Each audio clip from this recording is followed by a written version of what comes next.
Meron po tayong nakitang isang vlog or na post. Panoorin po natin ito.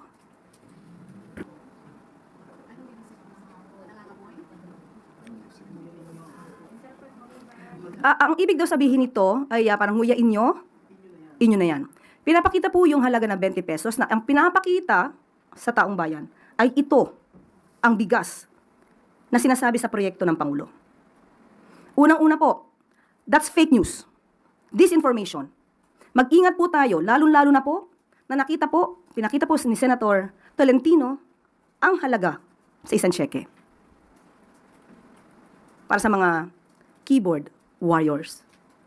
So dito po, mag-ingat po ang mga Pilipino dahil ang ibebenta po na bigas ay yun sa mga authorized outlets. Mag-ingat po tayo sa fake news peddlers.